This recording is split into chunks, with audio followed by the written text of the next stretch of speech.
have 4 pounds of lamb. I let them cut it into munsup sized pieces just because I don't like it to melt after I pressure cook it. I like them to stay, you know, like whole pieces.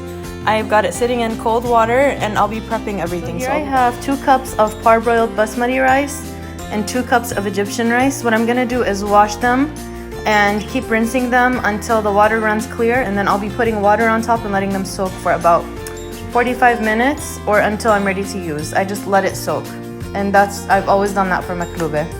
As long as it takes me to fry my vegetables and boil my meat is how long I let it soak. I use cold water when I'm rinsing the rice.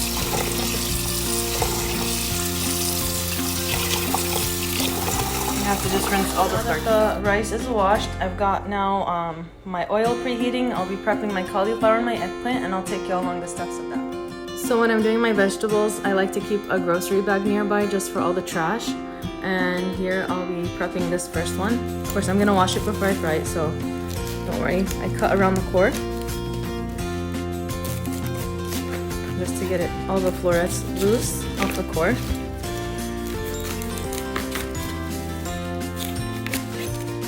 And depending on the size that you like the cauliflower to be is how you cut it. I like them to be medium to large size, like this one, and cut it in half, like that.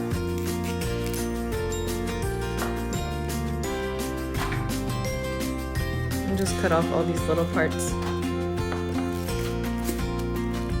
I like to clean as I go. By the time I finish my maklouba, the kitchen should all be clean. If it makes a mess when I cook, I just don't care to cook. So, rather clean as I cook.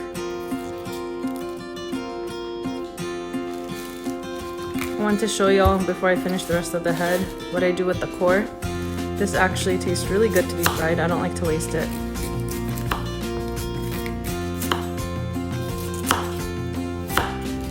Just cut the bottom off.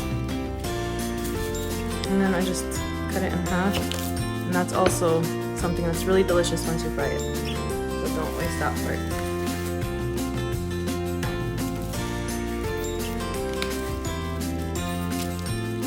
And if you notice, I just cut the core and then the floret part splits. Sometimes you can just break it into the piece that you want.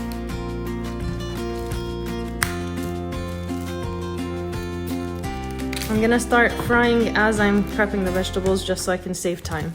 So the oil should be good. Alright, so my recipe that's written out asks for 2 cauliflowers. The day I wrote that recipe, I had 2 small heads. This one's really big. This is a half foil tray, and look how full it is. I'm just gonna be using 1 today. So you can adjust this to your liking. So for the eggplant, what I do is I cut the tip off. And I like to leave some skin on because the eggplant melts in the maklouba. When I say melt, I don't mean like literally deteriorate, but it gets so soft that sometimes it gets lost in the rice. I like to see it because actually I don't really like to eat the eggplant in my maklouba. My husband does, so for me to be able to find it, I like to keep some skin on it. I like eggplant fried by itself. I don't really like it cooked in rice, but it's his request today. Told him it's Father's Day, you pick what we cook. I'm gonna make it the way he likes it. I just take a vegetable peeler and I take just a few strips off. If I were to make the maklouba that has like the eggplant on the outside, what I would do is cut this into thin ribbons using the full width of the eggplant, but I'm not gonna be doing that today. So I'll be cutting it in half like this.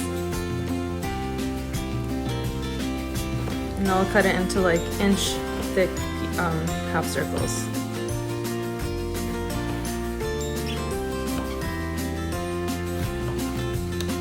If you don't mind having the eggplant mixed all with the rice, you can take the skin off.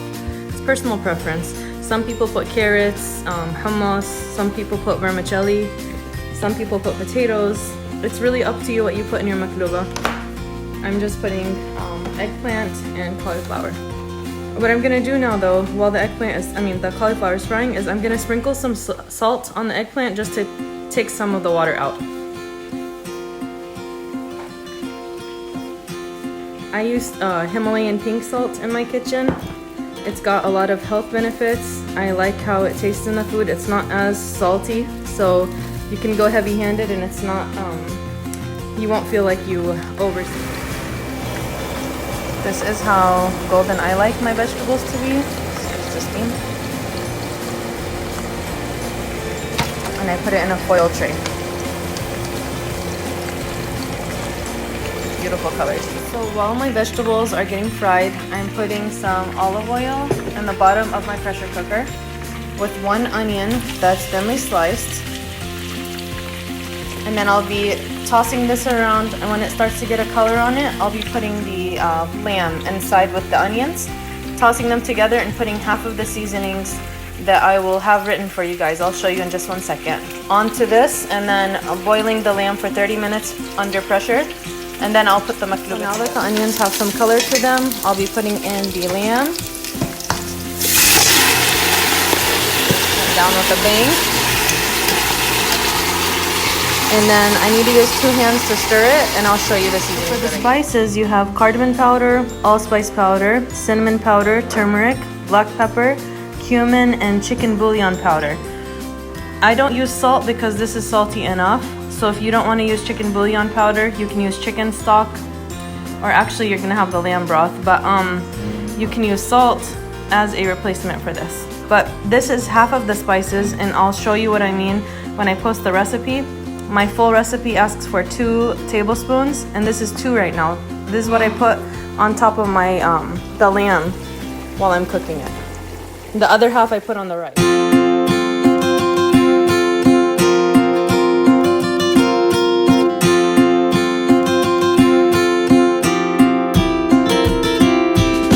So now I'm gonna let the lamb come to a boil, and then there's gonna be like a foam that comes to the top. You'll want to remove that and then cover the pot and let it be under pressure for 30 minutes. So this is that foam I was talking about. You just take it off, and this is the zanacha. I don't know if zanacha translates, I think, to gamey in English. It's that really nasty, pungent flavor that meat can have. Like to me, it feels like the lamb is sitting there right next to me when it's gamey. I don't like that. Now I'll be covering the pot and putting the pressure on, and then putting my timer on for 30 minutes. And if you can see, since it was already boiling, the pressure's already on, so that's why I started the timer. So I'm still frying my eggplant, but my cauliflower is all ready. I'm so happy I chose to make maklouba and not a barbecue today. Oh my god. So when I'm cooking, I don't like to make a huge mess. If you can tell, I'm using foil trays. This one literally had the cauliflower and the eggplant in it. So as soon as the lamb is done, I'm gonna take it out of the pressure cooker and put it in here, and then strain the liquid onto the pot itself that I'm gonna be making the maklouba in. So I drained the water off of the rice, and I put the other half of the spices in the rice, and I mixed it together. And then here I have the tomato that's also part of my recipe that's sliced. This goes on the bottom of the pot. I'm just waiting for the lamb. It needs about 14 more minutes in the pressure cooker, and it will be ready to go. In the meanwhile, I'll be getting my salad. Here's my lamb, my fried vegetables, my seasoned rice, my sliced tomatoes, my measuring cup for the broth, and the pot that I'll be putting it all together in. I'm gonna do this as a time lapse just because I think it's easier than talking a lot. It's pretty self-explanatory.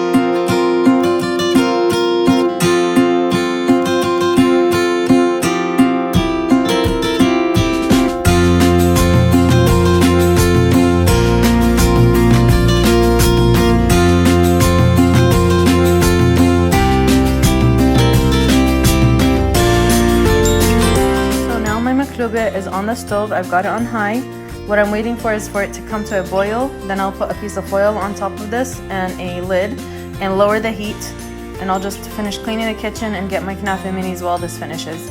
It looks like there's not a lot of broth on the rice. Don't forget the rice soaked for a very long time. It doesn't need a lot of water. And I'll just show you guys the end result. So now that it's reached a boil, I'll be putting this foil on top, covering it with a lid, and lowering the heat. So in case you're wondering what happened with my maklouba, it's here. It's been chilling, waiting for me to finish my knafe. But I'm about to flip it. Before I do this, I'm gonna set the table. You always want to flip your maklouba, which that translates to flipped upside down. right before you serve, because that's like the best part, is to see the flip.